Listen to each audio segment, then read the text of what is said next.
Mau tahu nggak saking berkahnya tanah kelahiran Nabi Muhammad SAW, yaitu kota suci Mekah, tidak ada orang miskin itu seperti apa? Sini saya tunjukin.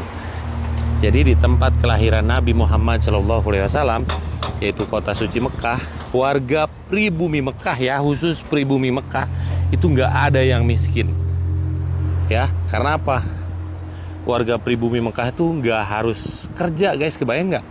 Ini punya apartemen segini nih, disewakan hanya 1 tahun sekali di saat musim haji, udah kaya raya miliaran, luar biasa ya, tanpa kerja dong. Jadi warga pribumi Mekah itu kerjanya tiap hari hanya menunggu waktu sholat.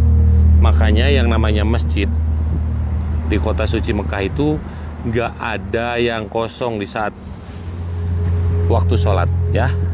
Dan satu rumah di sini, satu rumah itu punya mobilnya lebih dari 3, bahkan ada yang 5. Lihat ya dari sini. Tuh lihat mobil Lexus nih. Mobilnya Gubernur Jawa Barat kayak gini nih ya. Di sini dipakai warga biasa ya. Tuh lihat. Jadi semiskinnya orang sini tuh masih punya mobil bagus, guys ya. Tuh. Makanya mobil semuanya terparkir pinggir jalan seperti ini. Tuh ya, Allahu Akbar. Mekah ini tandus dan gersang ya. Jadi kita kalau mau bangun rumah harus buat pondasinya aja ngebongkar gunung seperti ini. Di Indonesia nggak harus bongkar gunung seperti ini ya. Dan kita juga harus bersyukur jadi orang Indonesia. Karena apa?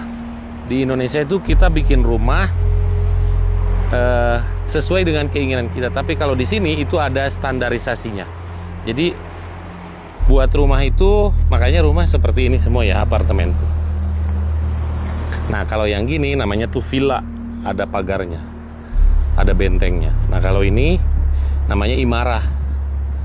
Nah kalau ini namanya tuh apartemen. Ya apartemen tuh imarah sih, tapi ini ukurannya nggak terlalu besar ya. Dan di sekeliling saya ini tempat bersejarah semua. Ya, itu Jabal Kurban. Dan di sini tempat lontar jumroh, ya. Allahu Akbar. Dan itu saya rasakan sendiri keberkahan kota suci Mekah ya. Hidup di Mekah itu terus terang biaya hidup mahal, tapi Allah itu mudahkan rezeki hidup di tanah suci Mekah. Makanya semua umat muslim di seluruh dunia